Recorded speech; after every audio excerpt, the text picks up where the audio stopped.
Hermanos, con todo respeto, venimos considerando ya hace bastante tiempo que nos es necesario poder mirar estas cosas que son las cotidianas, que a lo mejor no están escritas con esa palabra en la Biblia, no está la palabra relativismo en la iglesia, en la Biblia tampoco está la palabra individualismo, pero son los males con los que a nosotros como pueblo de Dios nos toca hoy luchar. Aquellos hermanos que siguieron al Señor en la primera generación, en la segunda, ellos tuvieron que luchar con la incomprensión, con la intolerancia, con la violencia, padecer el martirio.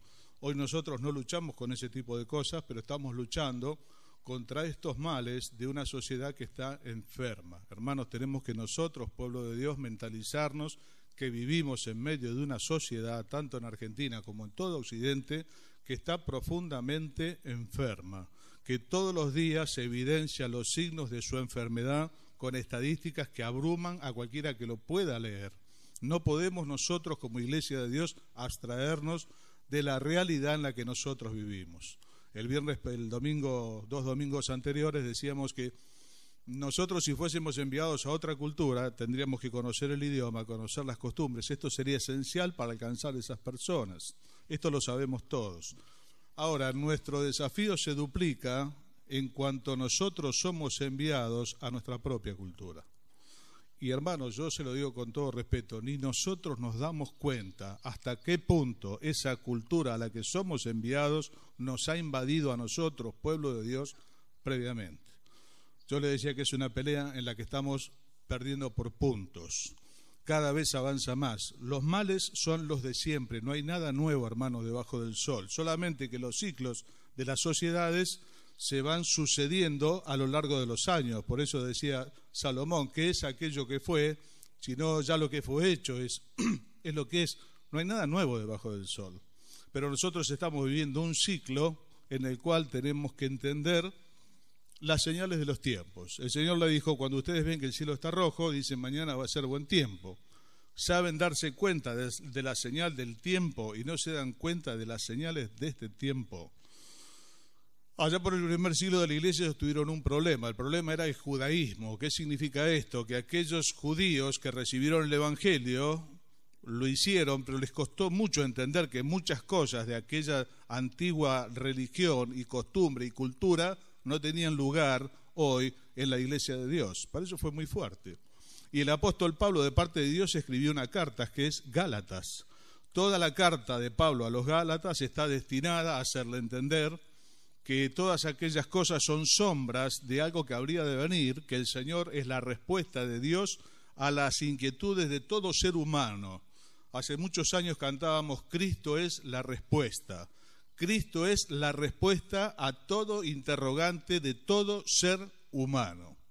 Es así.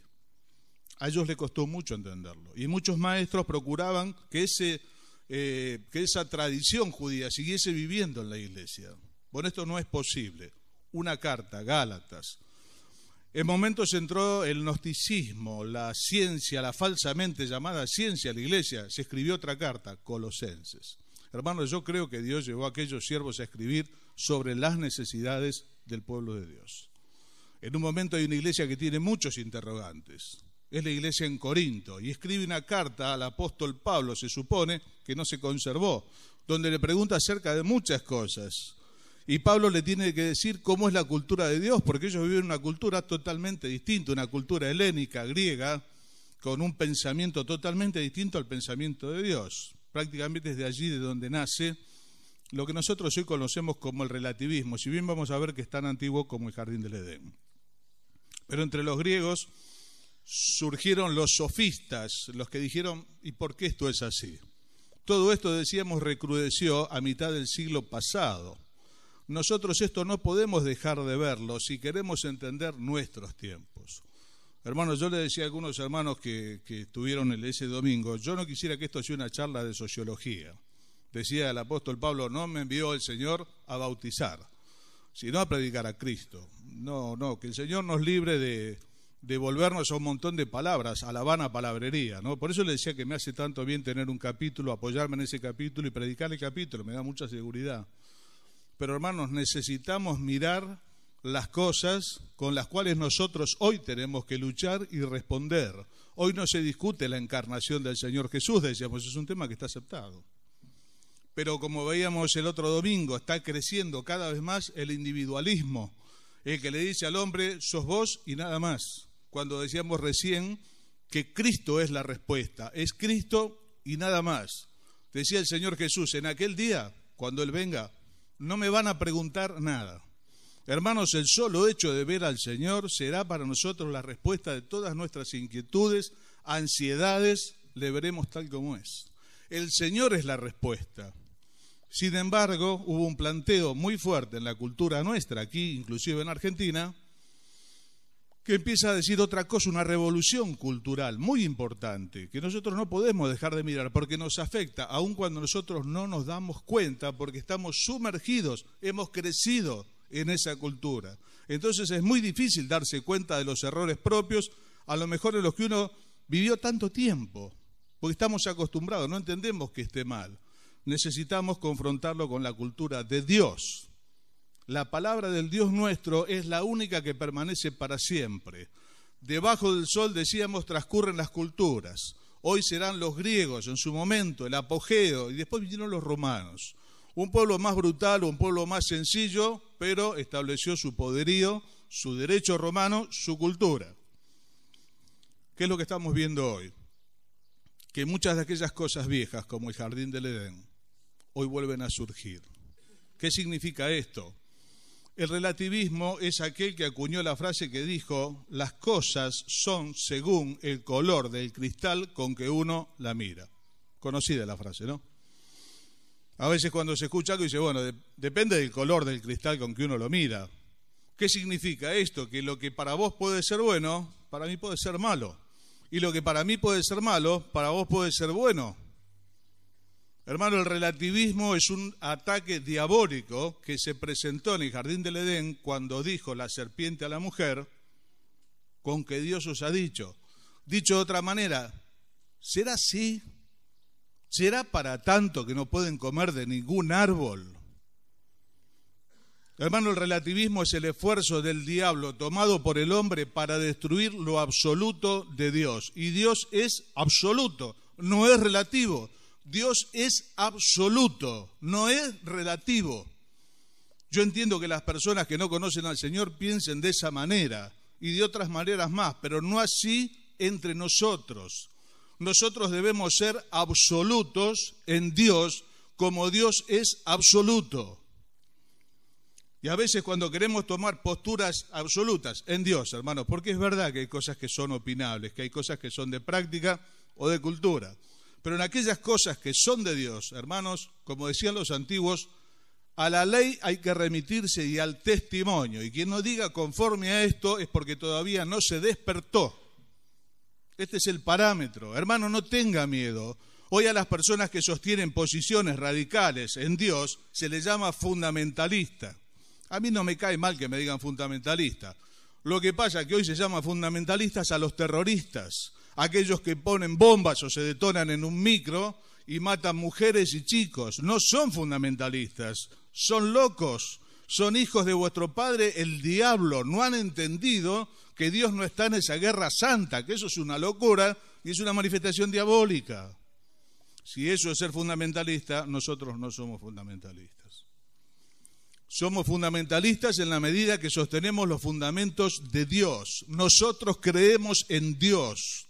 Decía el Señor, santifícalos en tu verdad. Tu palabra es verdad, aunque yo no lo comprenda del todo. Aunque algunos digan, bueno, depende del color del cristal con que se mira. Todo eso, hermano, se dice afuera. Muchas veces escuchamos que personas a las que les testificamos dicen, bueno, esa es su verdad. Depende de quién. No, hermano, hay una sola verdad. Filosóficamente hay una sola verdad.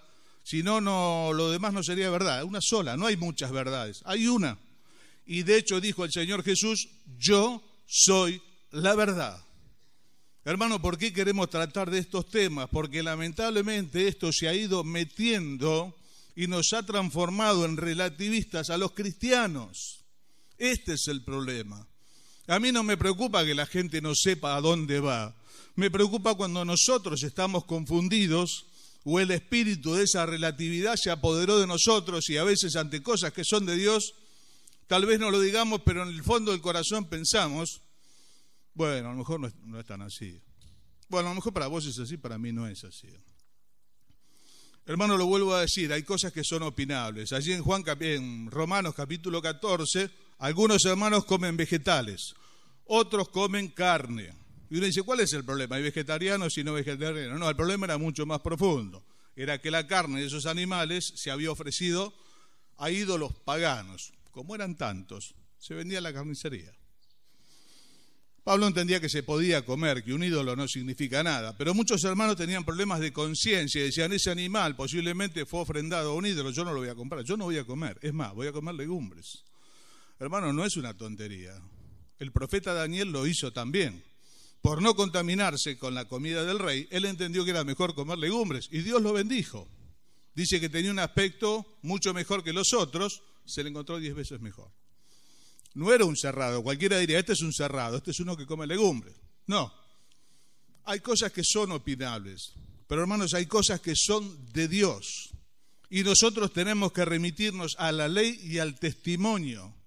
Aunque cada uno ande en el nombre de su Dios, dice el salmista, nosotros del nombre de nuestro Dios tendremos memoria.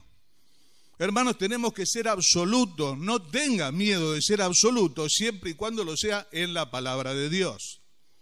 Que dice, no seas sabio en tu propia opinión.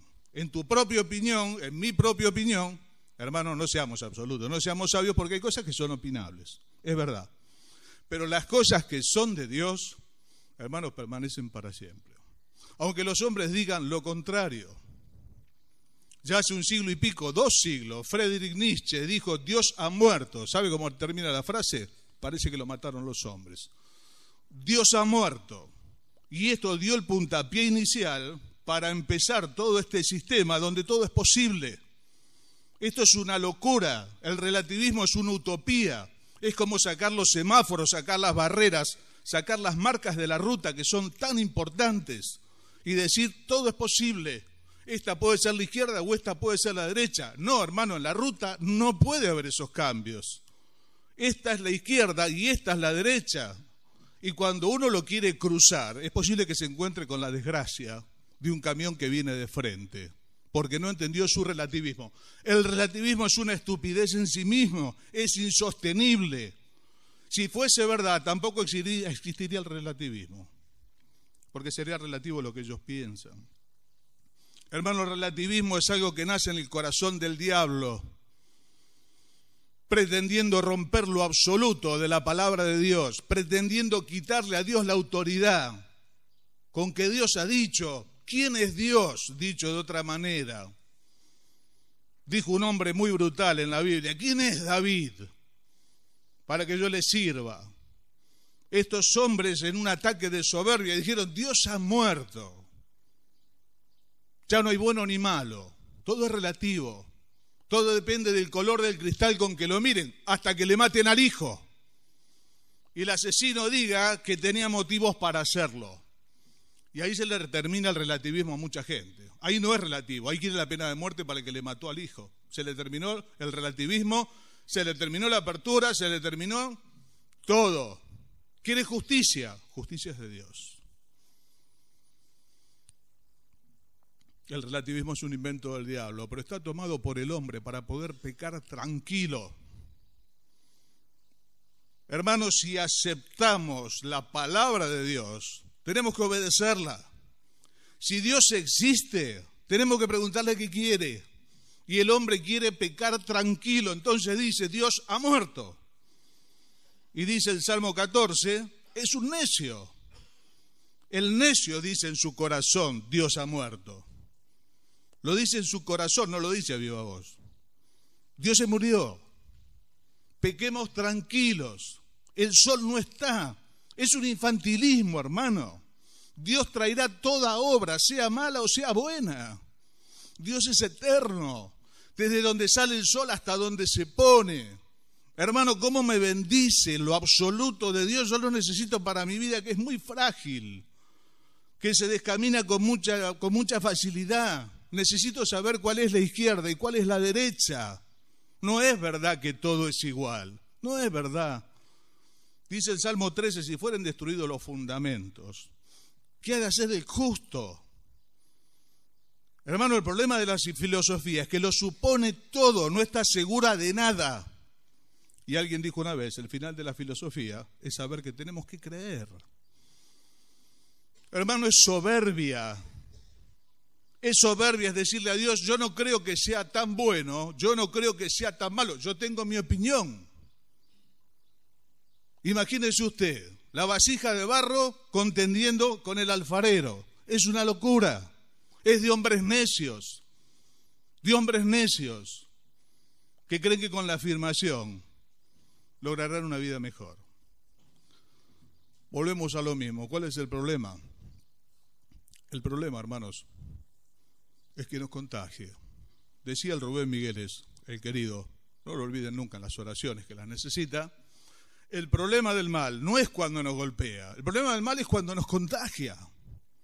Hermanos, estamos corriendo el riesgo de ser contagiados de estas filosofías que son aceptadas por la mayoría, que parecen un signo de evolución. Dice que gente evolucionada lo recibe todo, no son fundamentalistas.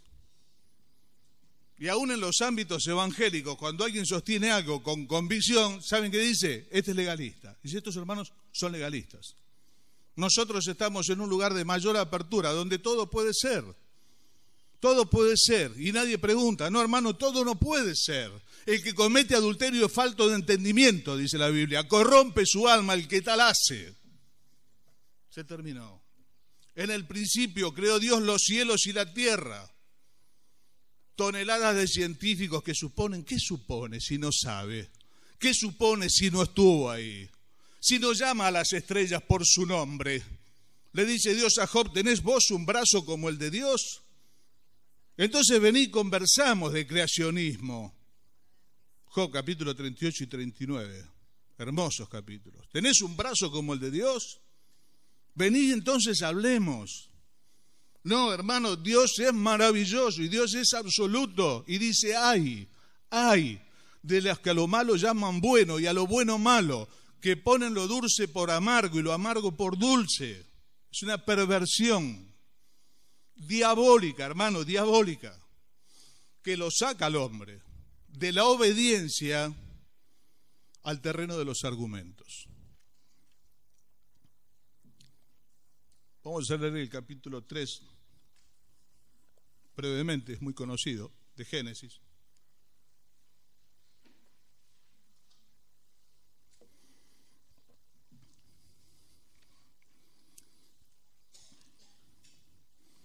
Dice el texto, pero la serpiente era astuta, más que todos los animales del campo que Jehová Dios había hecho, la cual dijo a la mujer, ¿con que Dios os ha dicho no comáis de todo árbol del huerto? Y la mujer respondió a la serpiente, del fruto de los árboles del huerto podemos comer, pero del fruto del árbol que está en medio del huerto, dijo Dios, no comeréis de él, ni le tocaréis, para que no muráis. Entonces dijo la serpiente a la mujer, no moriréis, sino que sabe Dios que el día que comáis de él, serán abiertos vuestros ojos y seréis como Dios, sabiendo el bien y el mal. Y vio la mujer que el árbol era bueno para comer, y que era agradable a los ojos y árbol codiciable para alcanzar la sabiduría, y tomó de su fruto y comió, y dio también a su marido, el cual comió, así como ella. El relato sigue, en un solo versículo, el 6, la tragedia de la humanidad, un solo versículo. La sacó de algo tan sencillo como decir no, porque Dios dijo que no, llevándola al terreno del razonamiento y del argumento. Y esto es lo que Dios hace con nosotros. Muchas veces viene y dice, pero ¿no te parece que es mucho? ¿No será esto para algunos hermanos? ¿No te parece que esto es bueno? ¿Qué tiene de malo? ¿No lo han hecho otros? Y empiezan los argumentos. Y nosotros nos empezamos a deslizar, porque hermanos, estamos inclinados al mal por naturaleza. Nunca hay que olvidarse de esto. Si a nosotros nos dejan, seguimos bajando, estamos inclinados a lo malo por naturaleza. A menos que la mano de Dios tire todo el tiempo para arriba, nosotros bajamos. Y entrando en ese terreno de argumentos, dice que vio que el árbol era bueno para alcanzar la sabiduría, que era agradable a los ojos, y tomó. Y hermano, se cayó. Por eso que ante las cosas que Dios dijo que no, es no. No estoy diciendo las cosas opinables como los vegetales y la carne. Estoy diciendo que cosas que vos y yo sabemos que Dios dice que no en tu vida, o que dice que sí, hermano, sencillamente es para obedecer. Dios no busca la aprobación de su criatura, busca su obediencia y su fe. Hermano, Dios no está buscando gente que esté de acuerdo con Él. ¿Se entiende esto? Esto es fundamental. Los seres humanos sí necesitamos acuerdos y salimos a buscar acuerdos y gente que esté de acuerdo con nosotros. Hermano, Dios no. Él dice, ¿quién me dio a mí primero para que yo le restituya? No tiene necesidad. Y cuando Dios dice que no, hermano, tenemos que recuperar esa cosa sencilla de que es no. Por más que haya un montón de argumentos, hermano, los argumentos son peligrosísimos. Son diabólicos. Le dijo el diablo, lo que pasa es que Dios sabe que el día que ustedes coman van a ser como Él. Lo sacó del terreno de la obediencia sencilla y lo llevó al razonamiento. No lo tenía que razonar, tenía que obedecer. Tan sencillo como eso. Decirle, mirá, no, porque Dios dijo que no. Pero mirá que el fruto es bueno. Sí, pero Él dijo que no. Pero mirá que pueden llegar a ser como Él. Mirá, Él dijo que no. A veces viene el muchacho o la chica en los jóvenes que no es creyente y dice, pero vos sabés que es mejor que muchos creyentes. Dios dijo que no. Y en la vida de los que somos más grandes a veces viene alguien que es un excelente compañero de trabajo para que trabajemos con él y nos pongamos en sociedad. Dios dijo que no. Y hermano, esto no es ser legalista, esto es ser obediente, por favor. Porque yo lo de legalista lo escuché un montón de veces, hermano. Legalista es enseñarle a los hombres que la salvación se pierde. Que si no hacen determinada cosa no podrán estar en el cielo. Eso es poner la ley sobre la espalda. Ser obediente no es ser legalista, es hacer lo que tenemos que hacer. Hermano, no importa el razonamiento, no importa si el muchacho es bueno, no importa si esto me va a permitir tal cosa, importa que Dios dijo que no. A causa de la sexualidad, cada una tenga su propio marido, cada marido su propia mujer. Y se terminó. Pero yo estoy pasando una situación matrimonial. Mira, hermano, yo te entiendo. Pero acá dice que no. Dice que no. Y nosotros necesitamos volver a ese fundamento, porque lo otro es entrar en el terreno de los argumentos. Es relativismo. La historia la conté varias veces, pero dijo un marín de los Estados Unidos que fue expulsado de la fuerza, me condecoraron por matar a 50 hombres y me echaron por amar a uno. No se consentía en la fuerza que la persona pudiese tener una conducta homosexual. No es el tema de hoy, ya lo hemos hablado alguna otra vez. Me condecoraron por matar a 50 hombres, me echaron por amar a uno. Es fuertísimo el argumento. En las relaciones prematrimoniales es inconcebible que personas de 20 años aún no las hayan tenido. De 18, de 16, de 14, cada vez baja más. La iniciación sexual cada vez es más temprana. ¿Qué pasa con nuestros cristianos, con nuestros hijos? ¿Qué pasa con nuestros novios? Y alguien podrá pensar, y bueno, pero si se quieren, ¿cuál es el problema? Se van a casar. Es que Dios dice que no. De ese relativismo, hermano, tenemos que salir del terreno de los argumentos, a decir no cuando Dios dice que no.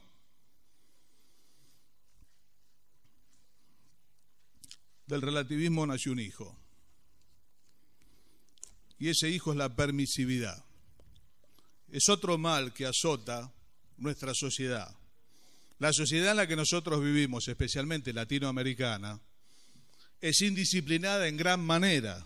Nosotros nos caracterizamos, algunas de estas cosas están dichas por televisión, nos caracterizamos, los argentinos en particular, ¿sabe por qué? Por ser transgresores. Los argentinos en particular nos caracterizamos, aún en Occidente, por ser transgresores. Me decía don Daniel Martínez en un viaje que hizo por España con su esposa, me dice, no sabes, en la habitación del hotel había una heladera y nos pusimos a comer con mi señora algunas cosas y a tomar. Resulta que había la lista y hubo que pagar. Así que me sacaron allí unos cuantos billetes. Y cuando estábamos por subir ya todos en el micro para irnos del hotel y a tal lugar, llegó alguien del hotel y dijo, espere un poco, por favor. Bajen todas las personas que no pagaron la cuenta del frigobar. Me dice, me quedé yo solo con Marta.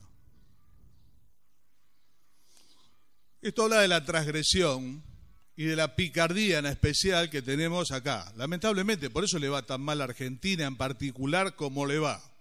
Porque no se puede decir lo mismo de Perú, aunque también el pecado está en todos lados. Pero creo que hay un respeto y una educación en muchos otros países latinos que nosotros no la tenemos.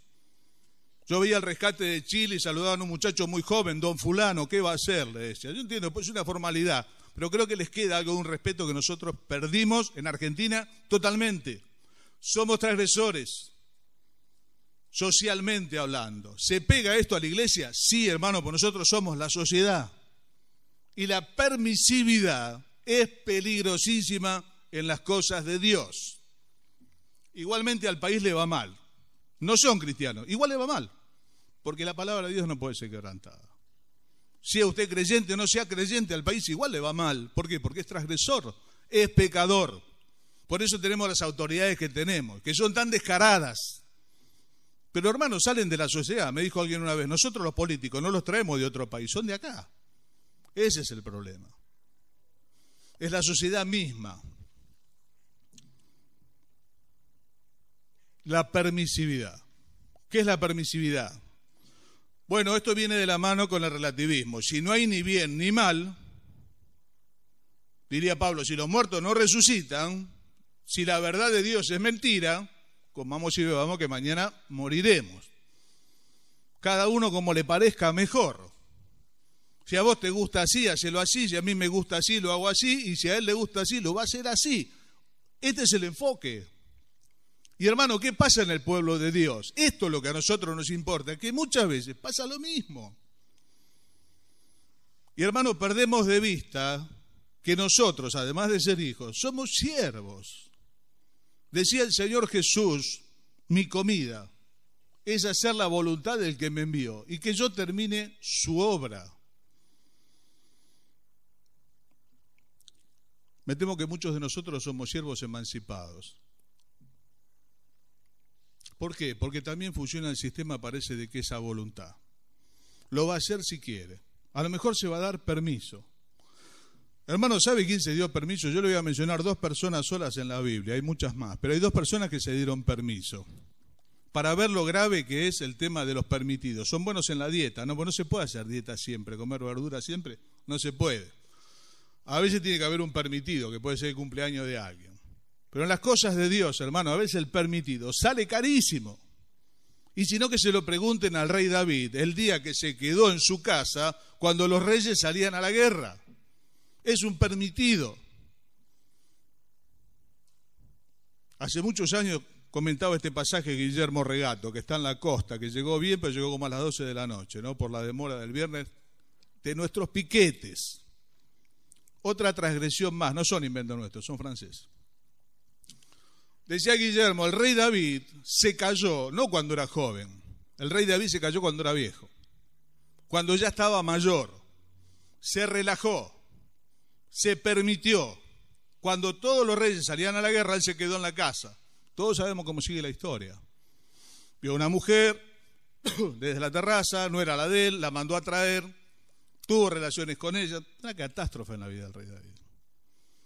Si alguno le hubiese mostrado la película de lo que le iba a pasar, salía corriendo para la guerra. Y no traía a esa mujer. Lo mismo nos pasaría a muchos de nosotros que nos hemos equivocado en otras cosas, ¿no? El texto que leíamos antes dice, entonces fueron abiertos sus ojos y conocieron que estaban desnudos. Digo, qué lástima que esto se ve después y no se ve antes. Porque si nuestros padres en el jardín de Edén lo hubiesen visto antes, la catástrofe nuestra, créame que no hubiesen comido fruta por el resto de la vida. Hubiesen comido ensalada, por las dudas. Este es el problema, es el engaño del pecado. Entonces fueron abiertos sus ojos y conocieron que estaban desnudos para siempre. Y David lloró lo que no lloró durante los primeros 50 años de su vida, posiblemente.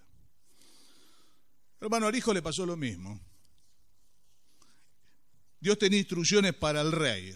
Dijo, no tendrá muchas mujeres, no va a amontonar caballos, ni riquezas, toda una cantidad de leyes.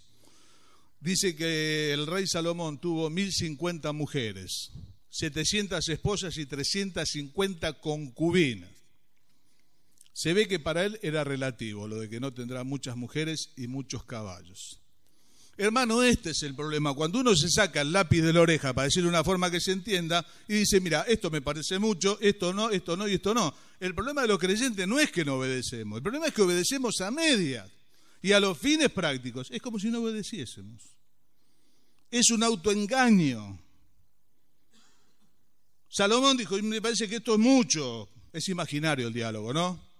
¿Por qué no? Si todos los demás reyes tienen un montón de mujeres, y tuvo mujeres extranjeras. Dios decía que no, porque le van a desviar el corazón. ¿Y qué pasó, hermano? Se lo desviaron. ¿Cómo dice el texto? Que se apegó a sus ídolos con amor. Hermano, es soberbia corregir las órdenes de Dios. Es soberbia de su pueblo. Y la soberbia es un pecado gravísimo. Ojalá fuese borrachera. La borrachera se pasa el otro día con un café amargo y una buena reprensión para que no se emborrache de vuelta. Pero la soberbia quita la vida de sus poseedores. Por eso dice Pablo, huid de la fornicación. Hermano, hay temas de los que nosotros tenemos que salir corriendo como hijos de Dios. Individualismo, corriendo. Relativismo, ni que hablar. ¿Qué dijo Dios? Que no, es no. El otro cuento se lo conté varias veces, lo contaba a mi papá, que está con el Señor. Y es de la época cuando yo era chico, porque los chicos íbamos al almacén. Entonces la mamá le dijo al nene, dice, andá y comprame azúcar. Y fue al almacén y le dijo al almacenero, dijo, nene, ¿qué querés? Dijo, mira, yo caramelos, pero dame azúcar, si no mi vieja me mata. Claro, hermano, no importa lo que vos y yo queremos. Cuando Dios ya quiso, ¿se entiende?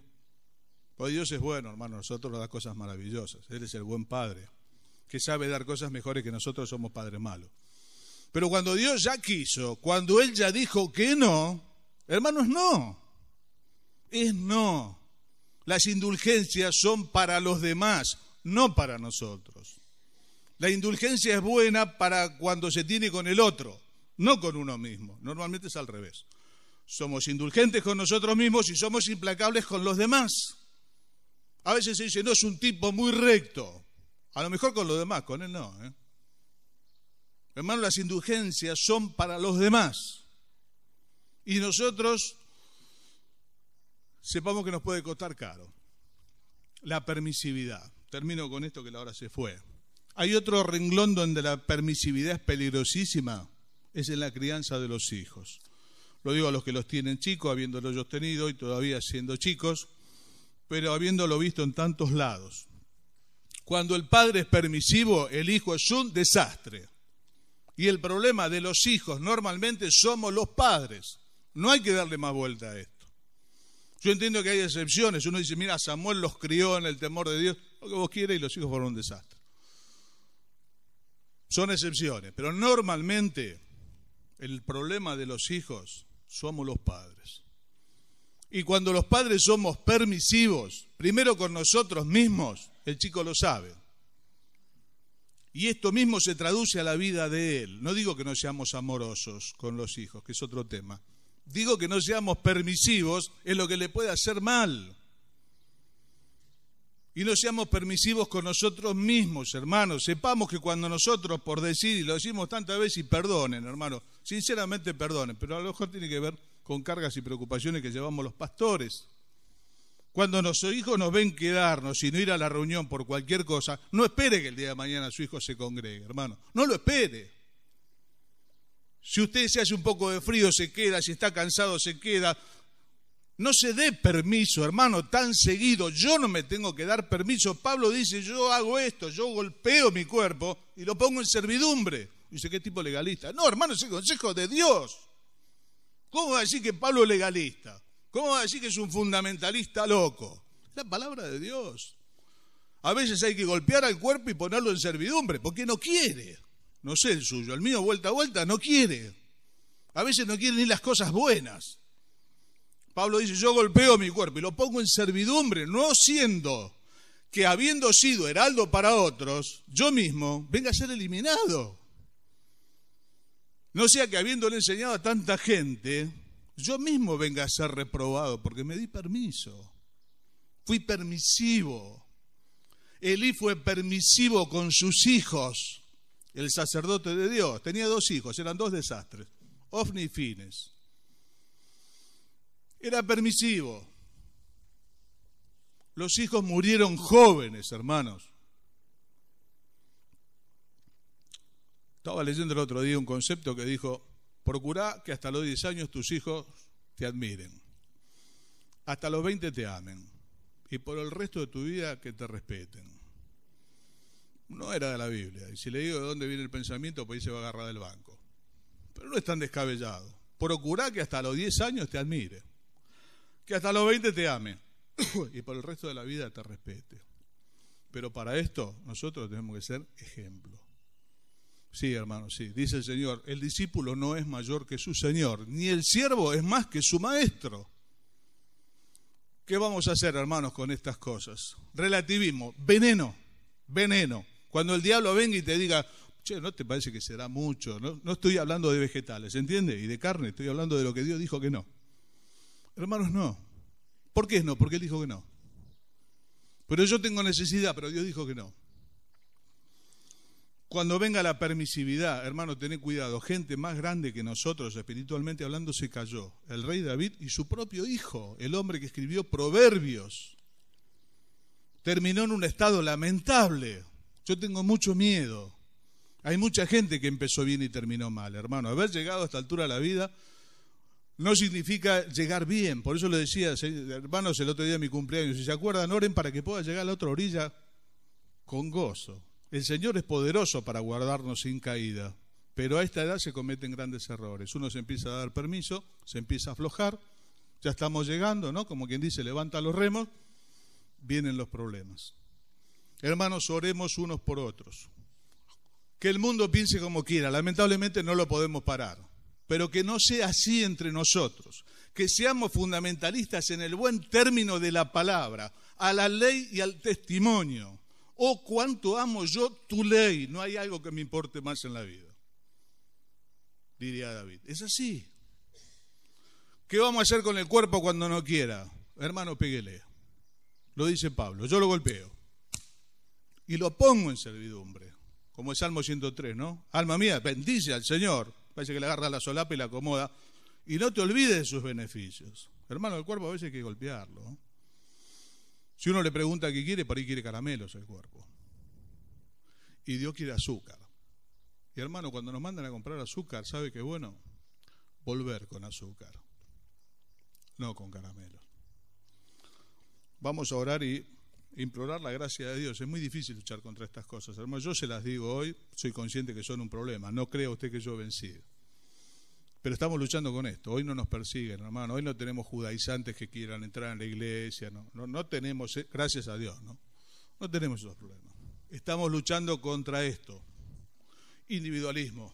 El individualismo engendra soledad. No se lo olvide nunca. Es sembrar una semilla de soledad. Relativismo. No, hermano, nosotros somos del Señor. Acá lo importante es lo que Él dice. Permisividad. Que Dios nos libre a nosotros y a nuestros hijos. Oramos para que así sea. Querido Padre del cielo, cuántas gracias, Señor, te damos por el Señor Jesucristo, aquel que siendo rico se hizo pobre, Señor, para que nosotros fuésemos enriquecidos con su pobreza. Queremos rogarte, Señor, en esta mañana que tú nos ayudes frente a estos flagelos, Señor, de la sociedad en la que vivimos. Danos la firme decisión, Señor, de apegarnos a tu ley, de poder decir con el rey David, cuánto amo yo tu ley. Todo el día es ella mi meditación. Señor, que tú nos guardes de la soberbia, del relativismo que desconoce tu autoridad. Desconoce tu palabra, Señor, y fija reglas para sí mismo. Que tú nos libres, Señor, de este pecado, Señor, que es grosero, que te afrenta, que tiene que ver con la soberbia. Señor, que tú nos ayudes a ver el mal, Señor, ser de ojos abiertos para ver el mal.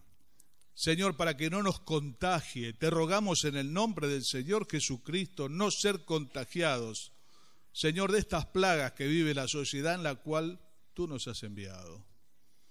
Líbranos de nosotros mismos, Señor, de nuestros deseos, de las inclinaciones de nuestro cuerpo, Señor, que como Pablo podamos ponerlo en servidumbre cuando sea necesario, a fin de agradar a aquel que nos tomó por soldados. Imploramos tu gracia, tu bendición, Señor. Especialmente queremos rogarte por Guillermo, Señor. Gracias por su esfuerzo. Señor, que tú le compenses de acuerdo a su necesidad, Señor, que tú conoces. Le ponemos en tus manos, oramos en el nombre del Señor Jesús. Amén.